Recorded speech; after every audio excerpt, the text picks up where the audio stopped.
Hey everybody, welcome to Bestie Book Reviews. I'm here with my bestie Mandy. And I'm here with my bestie, Jessica.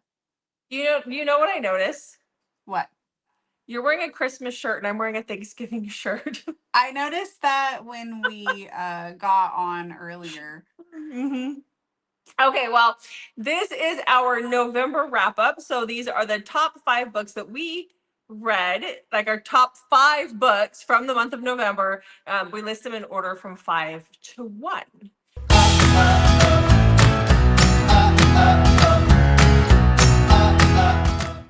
So before we start with that, Well, if you're new here, we'd love for you to hit that subscribe button. If you've been around and you haven't hit the subscribe button, we would love for you to do that as well.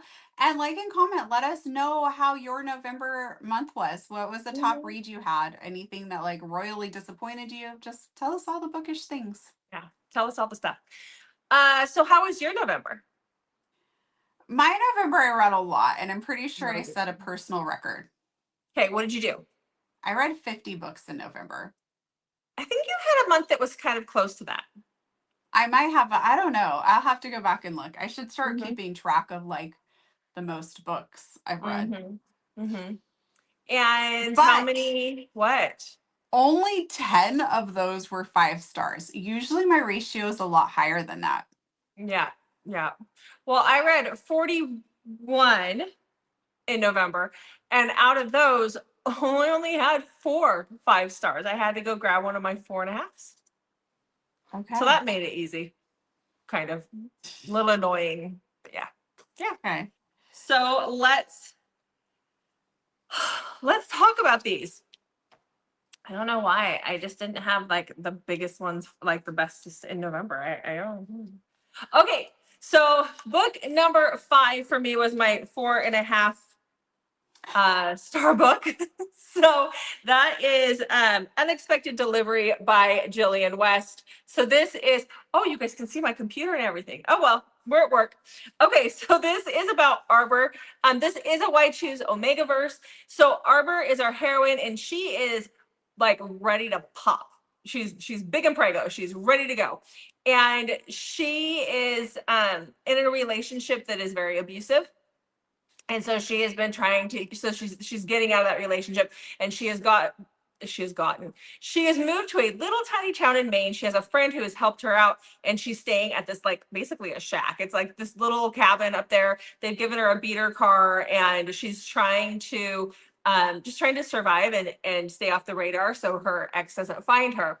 And one day she's in town and her car is misbehaving, and so she is like leaving the grocery store, and this guy comes out and he's like, let me look at your car. Hey, why don't you go wait in this fitness center while you do it? So the guy that we have that does that is Morris, and Hayes is the guy that's inside the fitness center. They're a pack. There's a set of twins, and then this guy. And so he looks at her car. He's like, oh, there's not a lot that I can do for it. And he sends her on her way. And then a few days later, they find her in a snowstorm on the side of the road in her car, and she's in labor. And so they end up having to take her home where they deliver the babies.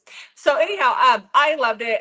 One of the boys actually puts his name on the birth certificate so that they would have insurance. And then that forces them to be together. And it's great. It was really good. It was good. So that was my number 5. Okay. Okay. My number 5 is going to be Countdown to Killing Curtis by Lauren Rowe. So this is a little bit dark. It's a whole lot unhinged, but it's really good. So in this, we have Buttercup. Buttercup has grown up with a father who has really big dreams, but very poor execution.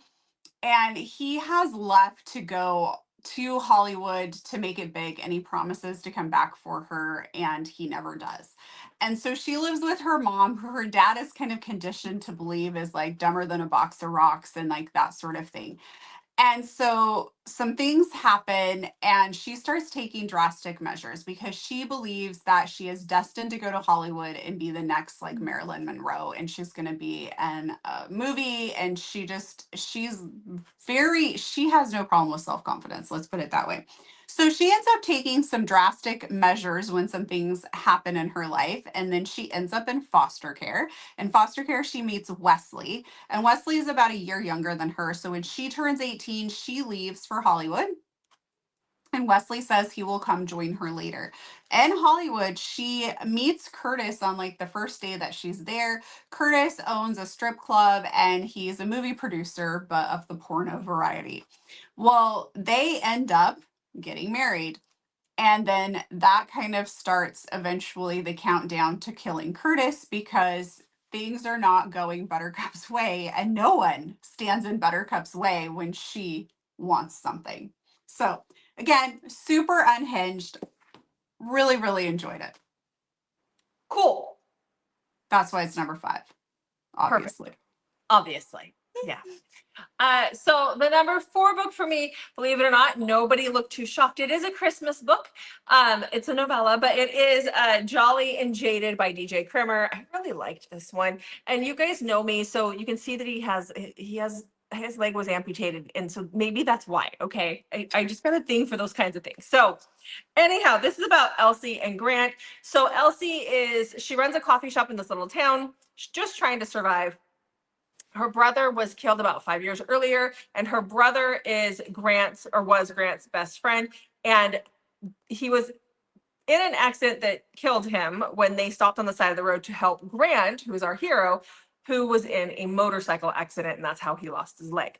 And so something tragic happened, and it took a brother. So Grant has a lot of grief, and he's got a lot of remorse and feelings about that, and he is just grumpy. He is a grumpy little asshole, but we just love him because we know that he's hurting. And Elsie, like I said, is trying to make it. She is actually living in the storage closet at her coffee shop, and she gets told that she finally gets to be in charge of this winter market, and Grant just knows that everybody's going to take advantage of her, so he finagles his way on as the co-chair, and that way he can keep an eye on her, and then stuff happens from there. The audio was great. The book was great. I really like this. Is probably one of my only Christmas ones that I'm going to say I really enjoyed. So they're not for me. Anyhow, I did like that one though. I wish there was more to it. Okay. You said you enjoyed Slaying the Holidays. I did enjoy that one. I did. Yeah. Just not as much as this one, but I'm not going to go looking for Christmas books. Let's put it that way. If a dark one falls into my lap, I might jump on it, but I'm not looking for them. Okay. Okay.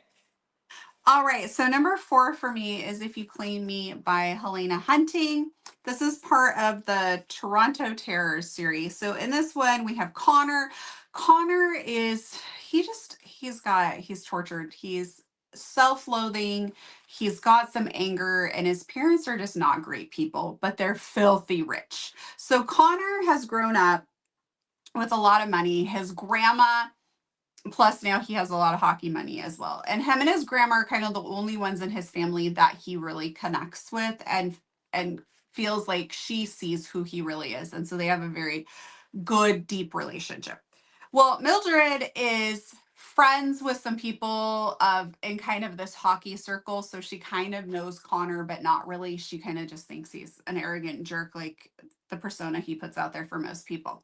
Well, she's a librarian and she does not realize this, but an older patron that comes in all the time that she just really has bonded with is actually Connor's grandma.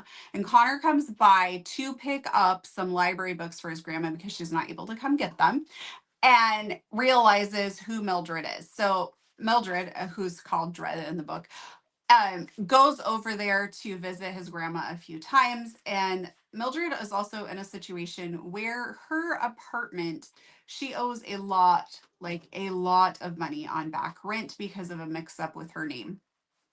And so she can't afford to stay in her apartment any longer if she doesn't pay this like immediately. So Connor, wanting to please his grandma, proposes a marriage of convenience where they will get married. He will take care of the problems with her apartment if she will pretend to be married to him for like a year, I think it is, to make his grandma happy. And so that's how they end up together. I absolutely loved this one, which obviously because it's in my top, right? Well, Well, yeah, but we're so used to saying that when we talk about them. I get it. I get it. It's hard. Okay. Well, book number 3 for me is actually a trilogy, and this is the last book in the trilogy. But I talked about the other books at some other point in time, so we're gonna talk about this. So this is Cup of Lies by Kay Webster. This is the 3rd book in her Crown Conspiracy trilogy. You have to read them in order. You have to start with Psyop Kings. But this is very suspenseful. Almost it has kind of some thriller type elements because you can't trust your own brain. You can't trust your own mind while reading this. You never know who's really behind all of it. So the whole book, all 3 books start out with our heroine, who is Romy, and she is a college student, and her friend in one of her classes has gone missing. Now this girl that's gone missing, Romy knows that she wouldn't like just quit school, which is what all the professors and stuff are telling her when she questions people about it, because this girl was really coming from nothing and wanted to make something of herself. And this leads Romy on this little adventure, like trying to figure out what happened to her. Now, Romy is the daughter of a senator, I believe. And so she can get into like these big balls and these things for elites. And that is where she finds out that there's these 3 guys, they run the CUP program, and Caius, our hero, for lack of a better term, is one of the guys that runs it. There's 3 brothers that run it, and their dad is in charge of it as well.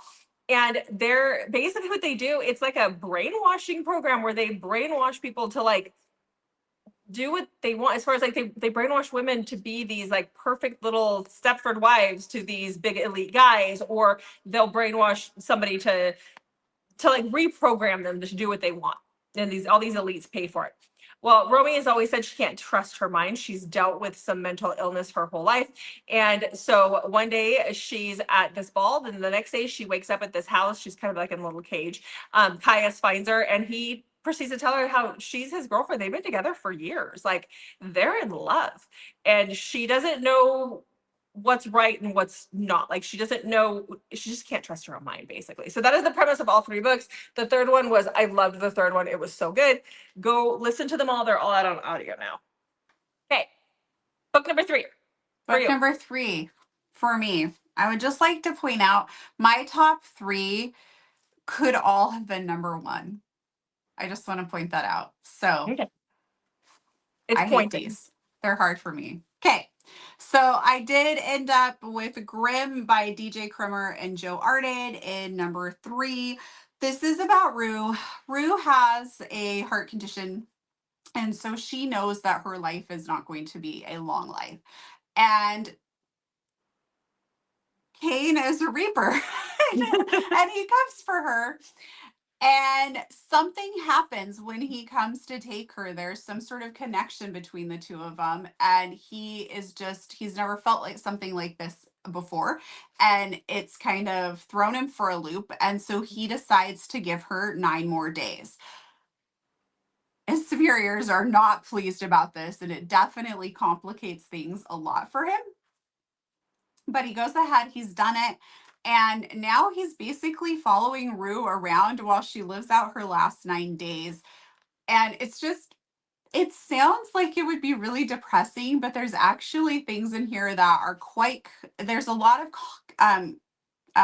comical scenes, I guess, or however you want to say that. It's funny at times. There's definitely some seriousness to it, but it also is kind of a love story, but yet he is going to reap her. Like, how does any of this work? I just loved it so much. I listened to the audiobook. The audiobook is phenomenal. It's like a full cast. What do they call that, Jessica? Full cast narration. Is it just full cast narration? Yeah. No, when they have like all like the bells and whistles. I don't think that's technically graphic audio. It wasn't.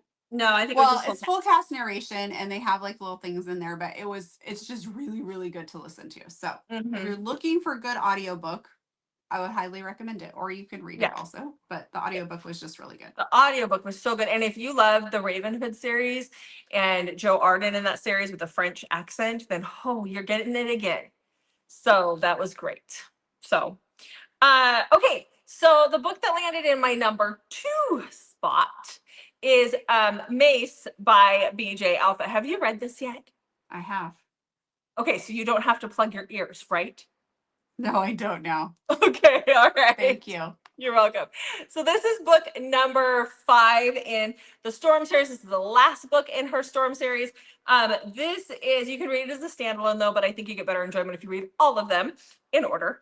But this is the one that we were all waiting for. So Mace, we've seen him throughout all the other books, and he's been trying to like get a divorce. He's got this wife just questioning why are they still together, and he's the whole time just, you know, the guys make fun of him. He's in a very loveless marriage. But he's finally got his divorce. And to celebrate, he orders what they call an indulgence girl, which is a girl that's like, it's an escort. It's just an escort. And he wants, it's just an escort. That's all she is. And he wants her to be very, very innocent. Even though he knows that she's not going to be, because she's an escort. And that is where Summer comes in. She has decided to sell her virginity to try and get herself out of a situation. And so she is the indulgence girl that shows up. Now, he does not expect to get himself a virgin. And the next morning, after he does all sorts of crazy things to her, he realizes that she looks a lot younger than what he had thought the night before. And then a few days later, he's at the reading of his father's will, and he finds out that he has a stepsister that he's basically has to take custody of until she graduates. He thinks that means she's young and she's got many years in school, but no, it's Summer, and she's a senior in high school, and she's only got a few months till she graduates. So, you know, that's a little bit of a shocker for him. So he's just boinked his stepsister. Oh, and he might have knocked her up too. So there's that. Mace goes through a lot of emotions in that book. Mace so goes through a lot of emotions in that book. Yeah. Okay, what's book number 2 for you? Okay, book number 2 for me is it is a tearjerker, so get your Kleenex ready if you're going to read this one, and that is Hello Stranger by Jade West. This one you really need to go in blind. I just really recommend going in blind. And so I'm not going to really say too much about it. It's a tearjerker. It wrecked me. Also, you probably should know that they work in palliative care, so that can be something that you may or may not want to read about, because yeah, the book is very emotional. If you have questions about it, you can always email me, but I don't want to give anything else away because I really feel like this is just a go in blind book. Okay. I know, real talkative on that one. Okay. Well, now I know what your number 1 book is for the month, by the way. My brain knows. But okay, we'll get to that in a minute. Congratulations. Do you know what mine is? This is the stuff you do to me all the time. Do you know what mine is? I don't think I do. Oh, you won't be surprised when I say. So my top read of the month was Bad Bishop by L.J. Shin. This was our book club read. I loved this book. I loved this book. You guys should, I mean, I know a lot of you knew it the minute you started reading it, because our heroine is deaf and our hero loses his eye in the first chapter. So like, it's crazy like that. But this is a mafia romance. This is about Lila. She's a mafia daughter. Like her dad and brothers are all in the mafia, but her mother wanted to keep her safe and keep her, like, they knew something was wrong with her when she was born, but they didn't know exactly what. And so even though she's deaf, her mother has had her pretend to be simple minded, I guess, or, you know, where she doesn't, like, they say she has the mind of a child, and she plays with Barbies and she does all these crazy things so that her family won't realize that she is actually that she's fine. She's just deaf. And so she does this in order to stay with her mother and not be put into an arranged marriage or forced into a situation that she doesn't want to be in. And then you have Tiernan. He is our hot Irish mafia dude who's just unhinged and psychopathic in every way, shape, and form. And one night, Lila is raped, and she ends up pregnant. And because they're Catholic and because of the mafia and things there, the parents decide to force her into a marriage. And that is where Tiernan comes in, and he is the one who's chosen to be her husband. And then things just get crazy from there. So I did love it so much. Yeah. Yeah. I had All a right. hard time because I didn't like usually I have a lot of 5 stars and so then I just weed through them. But this one I felt like all like maybe I was just more picky this month, but all my 5 stars were like really solid. And so Bad Yeah. Bishop was one that I really wanted on my list and I couldn't figure out how to fit it on there. I know, but I had it on there, so it's still getting its time in the sun, in Yes. the spotlight. I feel, Yeah. by the way, I'm at the warehouse working, but because I'm going from working mode into bestie mode, my brain is not computing yet. So if I'm a little out of it, that's why. I just feel like I'm like messing up all my words today. Okay. Just need you to know that. All right. Thank you Okay. for that. Okay. So talk to us about your number one. Okay, my number one is, of course, going to be Shadows of You by Karen Crompton. This completes the Cold Neptune series. So if you have not read this series, go get it. Start with Lyrics of Her and read the whole series. You will not be disappointed. She's just a phenomenal writer. I second that. And this, we have Jackson. So at the end of the last book, they're getting ready to go on their European tour for 3 months. And Jackson shows up ready to get on the plane with this woman that nobody's seen before. And he's like, meet my wife. So here we're going to figure out what the heck is going on. So this backs up a little bit. Jackson is sitting at a bar talking to their manager, who is basically giving him 3 photos, and he needs to pick who his fake girlfriend is going to be for the trip because the label has really like management is fed up because he was caught leaving a big time producer's home because he was sleeping with the guy's wife, and he claims he doesn't know what was going on, but nobody really cares because it happened, right? So the label is forcing him to clean up his image, and by doing this they're like, we're going to assign you this girlfriend who you're just going to pretend like you're in this relationship during the tour, and or else. Well, Jackson's not really impressed with this. And at this time, Nora, who's having a really bad day, almost gets ran over out on the city of New York streets out there. And she comes into the bar that they happen to be sitting at. She sits by him and she's just very different. And Jackson is kind of taken by her. And so he ends up telling Nick, the manager, that I want her. And the next thing you know, things are in motion. But again, remember what I said. He showed up and said, meet my wife. So I love this one so much. That's why it's in my number one spot there. And again, the whole series is just phenomenal. So if you've not read it, start with Lyrics of Her and read the whole series. Mm-hmm. Mm-hmm. What's your favorite book out of the series? Can Ooh, you choose that's a favorite? hard. I know, because I like all of them so much. I still have to read the last one. I'm sorry, Karen. I promise this week. I just can't sit down. But I still love Read. Read is still my favorite.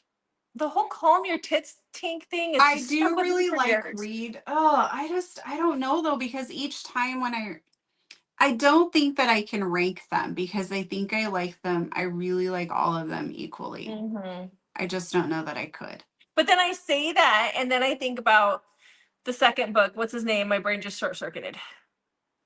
I'm not remembering the order. The one Kale? where yes, Kale, because he's such a cocky. I just love that guy too. I do I really love love them that all. book too. But see, this is the thing. I love all 4 books, and I don't think I Choosing can is really rank hard. order them. Yeah, exactly. So, all right. So I everybody feel go out like and they get just those. are a group of books. They go together. Yeah, there you go. They go together. We love them all equally. Yes. All right. Well, there's November. We have one more month left in the year. Yes. Before I start agonizing over trying to do it's really rough for me because we have to not only do our December wrap up, we do our year wrap up, and then we do our top 20 of all time, which is just horrendous. It takes Mandy days and days and days. It takes me And then I panic during the period of video time. too. Yeah, and then she's changing things around. Yeah, it's horrible. I hate It's it. horrible for you. Yeah, I know you do. Every year. So, all right, let's wrap this one up. All right. Well, thank you so much for being here. And please make sure to check back on Mondays, Thursdays, and Saturdays for new videos from us, and sometimes Wednesdays. Thanks for watching, guys. We'll see you in the next video.